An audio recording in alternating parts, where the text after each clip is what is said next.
이면을 읽고 뉴스 렉을 짚는 방송 시사인 팟캐스트 시사인싸를 시작하겠습니다.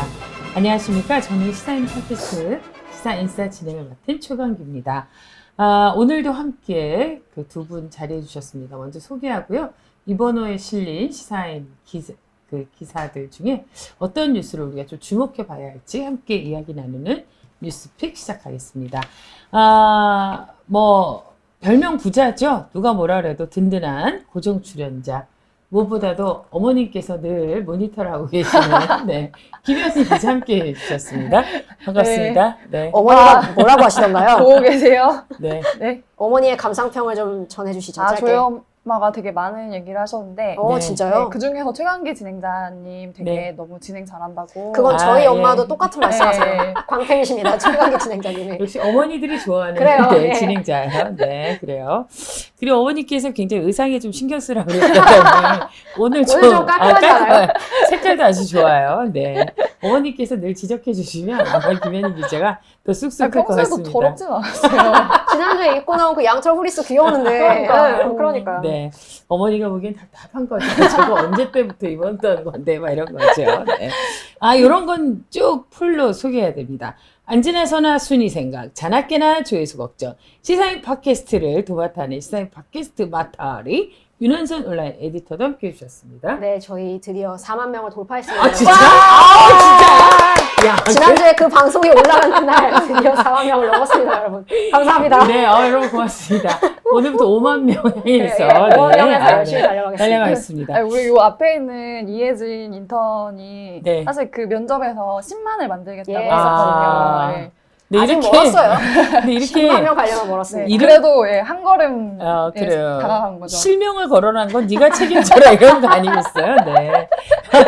네, 오늘은 정말 가족까지 동원해서라도 올려야 되면 기대하겠습니다. 이혜진 알겠습니다. 네.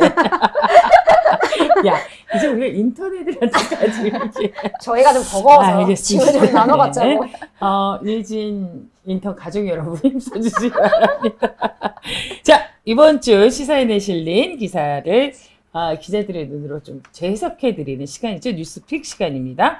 마타리 윤원선 에디터가 준비했는데요. 지난 11일 이자스민 전 새누리당, 현재는 이제 자유한국당이었고요.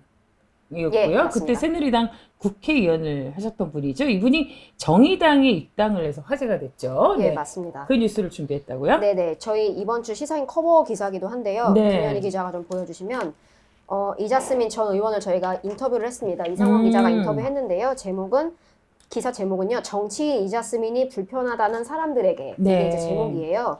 이주 여성이라는 정체성으로 인해서 비난을 받아야 했던 지난 정치 활동기. 네. 그리고 정치인 이자스민의 존재가 우리 사회에 의미하는 바가 무엇인가. 이거를 좀 다룬 기사입니다. 그렇군요. 이 전 의원이 정의당이라는 새로운 둥지에서 어떤 모습을 보여줄지 이제 많은 분들이 기대를 하고 계실 텐데요. 네. 이 전 의원은 입당식에서 다문화를 이해하는 연결선을 만들겠다면서 차별금지법 제정을 위해 힘쓰겠다고 강조를 했습니다. 예. 이 전 의원의 향후 행보를 정리하는 한 단어를 고르라면 바로 이 차별금지법이 된 셈인데요. 오늘은 차별금지법이 지난 12년간 한국 사회를 지나오면서 겪었던 수모에 대해서 장희로 기자가 정리한 기사를 소개해 드리려고 합니다. 알겠습니다.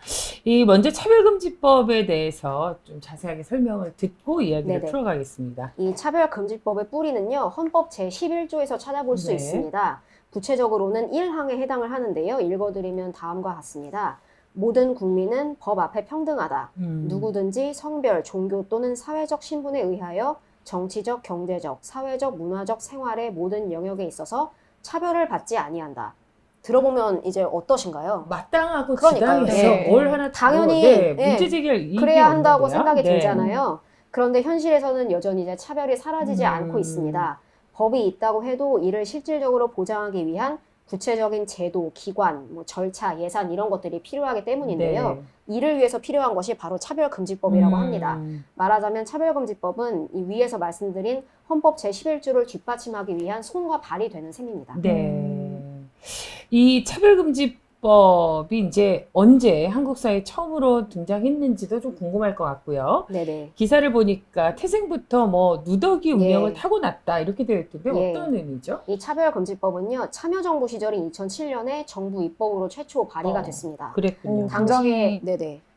나름 역사가 깊네요. 그럼요. 예, 12년 오래됐어요. 전이니까. 당시 법무부는 논란을 이유로 성적 지향은 물론 경력, 출신 국가, 언어, 가족 형태 및 가족 상황 등을요, 이 차별금지 사유에서 제외를 했는데요. 네. 근데 이 사유들은 이미 2001년에 제정돼서 시행 중이었던 국가인권위원회법 제2조 3호에 명시된 평등권 침해 차별 행위에 이미 포함이 되어 있는 내용이었습니다. 그럼에도 불구하고 이 사유들을 법무부에서 제외했다는 것은 이제 오히려 상황이 후퇴한 그렇죠. 것을 그러네요. 의미한 그러니까 것이죠. 오히려 잃은 게 아니라 이건 헌법에도 보장된 기본 권리이기 때문에 이게 그때서야 제정됐다는 것 자체가 저는 좀 그렇죠. 안타까운 생각이 예. 들어요. 네. 그나마도 이렇게 주요 차별 사유들이 빠진 반쪽짜리 차별금지법은요. 17대 국회 임기 만료와 함께 폐지가 되었다고 합니다. 어이가 없어요. 어이가 네. 없어요. 네. 이 좀 더 이렇게 깊이 살펴봐야 될 이유가 있을 것 같은데 이 기사에 따르면 차별금지법의 제정을 막는 세력이 네. 있다는데 누구인지 글쎄 그 보수 개신교계를 떠올릴 수도 있을 것 같고 네. 어떤 세력들이 이런 법을 가로막고 있을까요? 예, 흔히 차별금지법의 가장 큰 적이 누구인가를 이제 생각을 해보시면 말씀하신 대로 보수 개신교계가 가장 먼저 떠오르실 네. 것 같아요. 뭐 광화문 광장 일대에서 동성애 혹은 동성혼 아웃 뭐 이렇게 네, 써져 그렇죠. 있는 맞아요. 그런 그 많이 봤기 빨간색의 때문에. 원색의 네. 플래카드 있잖아요. 이런 걸 들고 목청을 높이는 이제 이 보수 개신교계 인사들을 직접 보신 분들도 많으실 거고요. 또 언론을 통해서 보신 그렇죠. 분들도 많으실 것 같아요. 근데 기사를 보시면요. 차별금지법의 제정을 진짜로 방해하는 것은 이들이 아니라 대한민국 국회라고 합니다. 이건 좀 놀라운 황당한 사실이죠. 진짜. 예, 네. 저도 기사 읽으면서 참 재미있는 지적이면서도 참 황당하다고 생각했는데요. 아니 이런 법을 그 제정해야 될 입법부에서 이걸 반대하고 있다라는 게 정말 어처구니가 없는 예, 일이잖아요. 이 한 전직 국회 보좌관의 발언에 따르면요. 국회가 차별금지법 관련 대응을 잘 하지 못한 게 진짜 원인이라고 하는데요. 국회의원들이 일단 그냥 보기에 좋아 보이니까 혹은 국정 과제로 내세운 정책이니까 그냥 비교적 고민 없이 쉽게 네. 이런 관련 법안을 발의했다가 그러니까 차별금지법을 이런 식으로 쉽게 좋아 보이니까 발의를 했다가 온 동네 목사들이 의원실을 점화해서 막 항의를 하는 거예요.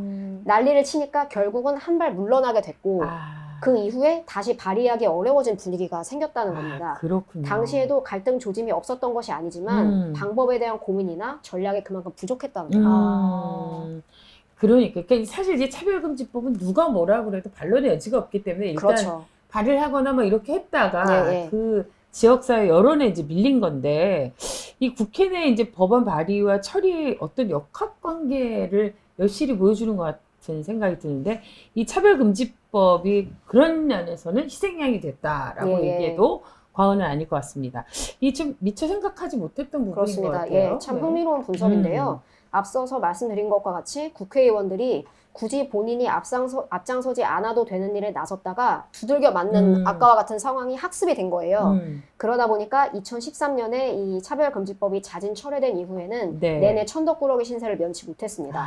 이뿐만 아니라 또 재밌는 것이요. 국회에서 법안 처리를 할 때도 우선순위가 있대요. 아, 우선순위요? 예, 예. 이를테면 김용균 법처럼 사회적으로 공분을 사거나 혹은 관련 사건이 있으면 그거를 타고서라도 어떻게든 이제 법안을 밀어붙일 수가 있는데 차별금지법의 경우는 이런 사례가 없다 보니까 네. 자꾸 우선순위에서 밀려난다는 거예요. 그러니까 차별금지법이 필요가 없다는 건 아니지만 예방적 성격의 포괄적인 법이다 보니까 비교적 절박하지 않은 법이다. 이렇게 인식이 된다는 거죠. 그러니까 52시간 혹은 최저임금 이런 쟁점 법안과도 바꿀 수 없고 한마디로 카드로 쓰기에는 너무 약한 법이라는 겁니다.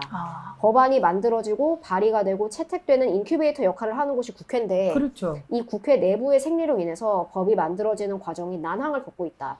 이런 사실이 참 안타깝고 답답하기도 한데요. 물론 국회 그리고 특히 여당에서는 차별금지법을 대놓고 반대하기는 사실 어렵겠죠.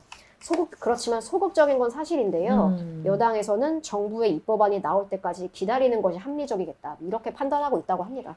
이게 무슨 뭐 고양이 목에 방울을 예. 누가 날 것인가 뭐 맞아요, 이런 맞아요. 공격이 되는 건데 예, 서로 눈치 보기만 네, 하고 있는 근데 상황인 것 같아요. 사실은 모두의 안전과 모두의 어떤 권리를 예, 위해서는 어찌 보면 당연히 기본권인데. 기본적인 권리를 위해서는 누군가 당연히 해야 되는 일인데 이 국회 안에 이런 생리가 있다라는 게 참 어이가 없는데 예. 이 국가인권위원회조차도 이 차별금지법에 대한 논의가 막힌 상황이라는 얘기 또 예, 무슨 얘기입니까? 더 답답한데요. 들어보시면 2018년에 최영애 국가인권위원회 위원장이 이제 새로 취임을 했습니다. 네. 이분이 이제 취임사에서 포괄적인 차별금지법 제정을 위해 평등권 실현을 위한 제도적 기반을 만들겠다. 이렇게 말씀을 하셨어요. 네.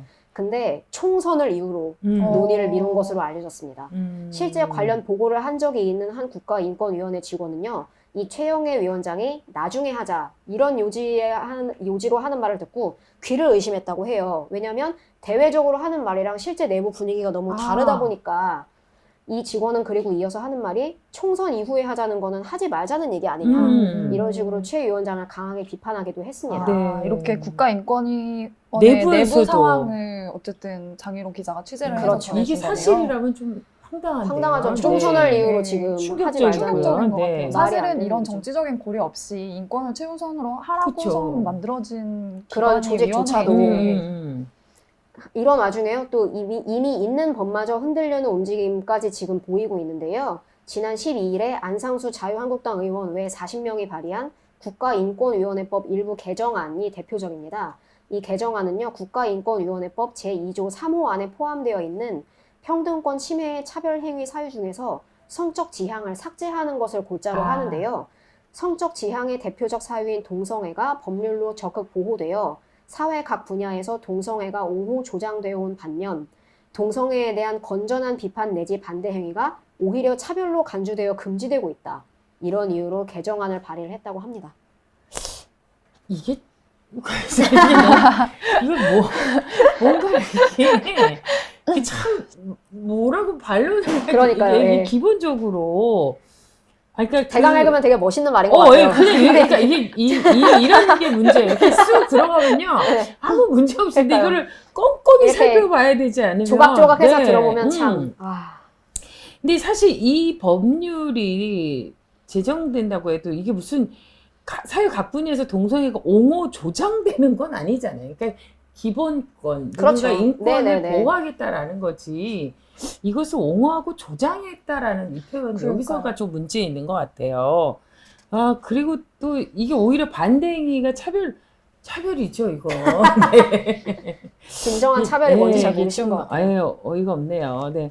이 10월 말 기준으로 국내 체류 외국인이 약 248만 명이나 된다고 네. 하니까요. 이 한국인은 이제 사회가 정말 다양해지는 만큼 계속 이 재구성이 된다고 해도 과언은 아닐 것 같습니다. 이 법과 제도를 현실에 맞게 계속해서 다양해지는 만큼 좀 고쳐야 되는 것도 그런 필요해서 나올 텐데요. 이번에 이자스민 전 그 의원이 다시 한번 불을 지핀 차별금지법 그 중추 역할을 좀 해주었으면 좋겠고요. 이분의 또 활약을 좀 되짚어 봐야 될 것 같습니다. 12년째 표류 중인 차별금지법, 한국 사회가 나아가야 할 방향과 목표에 대해서 선언하는 막중한 임무를 가졌다고 해도 과언이 아닐 것 같습니다. 차별금지법이 어떤 흐름을 갖고 진척이 되는지 여러분들도 좀 주목해 주시면 좋을 것 같습니다. 사실 이게 차별금지법 하면서 일부 무슨 동성애자라든지 이런 특정한 성적인 문제에 집중을 하고 이러는 건데요. 우리가 갖고 있는 다양성에 대해서 네, 그럼요. 우리 아까 네, 이야기한 것처럼 이 외국인들 이주하신 분들도 굉장히 많아지고 있고 장애인분들도 여전히 차별받고 있다고 얘기하고 여성들도 그렇고 우리 사회 이 소수자 약자의 목소리에 좀 귀를 기울이고 차별이 없는 건강한 대한민국을 만드는데 우리가 좀 지혜를 모아야 되지 않을까 생각이 듭니다. 누가 발의하느냐에 따라서 이걸 또 색안경을 끼고 보는 것도 이것이야말로 또 차별이 맞아요. 아니겠어요? 네. 이런 분들의 활약을 좀 기대해 보도록 하겠습니다. 자, 제가 그런데 말이죠. 이렇게 진행을 하다 보니까 자리가 참 중요한 것 같아요. 또 무슨 말씀을 하시려고. 이 자리에 앉아서 진행을 예. 하다가 오늘 오래간만에 이쪽 자리에 오니까 굉장히 어색하네요. 우리가 왜 우리는 뭐 할 때 패를 돌릴 때 굴뚝이라는 게 있잖아. 자기 자리 뭐 이런 거. 굴뚝이 없어요. 여기 안정감이 없네 이 자리가. 네, 저도 뭔가 좀 어색하죠, 것 같아요. 그쵸? 저만 밀어야 지금 돼요. 안정적인가요? 전 늘 이쪽 아니면 이쪽에 그렇죠. 앉아서 했었거든요. 밀어야 될 것 같아요. 지금 이렇게 별거 아니지만 자기 자리가 있는 것 같고 그 자리를 그럼요. 지켜줘야 되는 것처럼 중요합니다. 예. 네, 제가 이제 이 차별금지법 이야기하면서도 소중한 자기 자리를 지키고 있는 많은 사람들의 그 자리를 우리가 지켜줄 그런 의무도 있다라는 생각이 드네요. 뭐든지 다 끌어당겨서 다 이어보시다. 역시 진행의 왕이에요. 알겠어요. 네.